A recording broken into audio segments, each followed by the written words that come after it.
नमस्कार, मी आहे अभिर सायली वैभव ठाकरे. आज मे महिन्यातला दुसरा संडे म्हणजे मदर्स डे. त्या निमित्ताने मी संकर्षण कराडे यांची आईवरची कविता सादर करणार आहे. आज म्हटलं स्वतःला जरा जाब विचारावा, आपण आईसाठी काय करतो त्याचा आढावा घ्यावा. आपण पहाटे उठलो आणि आई दुपारी, असं कधी घडलंय? आपण पहाटे उठलो आणि आई दुपारी, असं कधी घडलंय?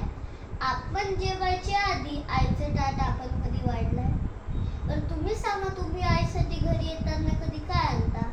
तुम्ही सांगा, तुम्ही आईसाठी घरी येताना कधी काय आणता? बरं, तुम्हीच सांगा, तुमच्या स्वतःच्या आईचा फेवरेट कलर कोणता?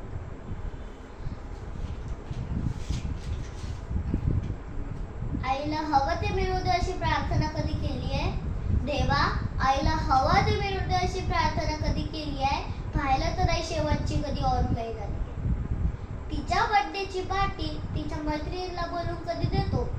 तिच्या बर्थडेची पार्टी तिच्या मैत्रिणींना बोलून कधी देतो? तिने केलेला पसारा कधी आपण आवडतो? लक्षात ठेवून बाळासाठी ती सतत हात पसरते. लक्षात ठेवून बाळासाठी ती सतत हात पसरते, पण स्वतःची मात्र दुपारची बीपीची गोळी खाते. कितीही कर्तृत्व गाजवा, तुम्ही झेप कमी पडते. कितीही कर्तृत्व गाजवा, तुम्ही झेप कमी पडते. आईने कडेवर घेतल्यावरच आपली उंची वाढते. उगाच कशाला त्या अध्यात्म आणि श्रद्धेच्या गप्पा हाणता? उगाच कशाला त्या अध्यात्म आणि श्रद्धेच्या गप्पा हाणता? आईच्या पोटी जन्माला तरी देव कुठे बनता? नको कुणाची स्पर्धा, नको कुणाचा हेवा. जग जिंकायचं आहे का तुम्हाला? आईच्या पायावर डोकं ठेवा. जग जिंकायचं आहे का तुम्हाला? आईच्या पायावर डोकं ठेवा. Happy mother's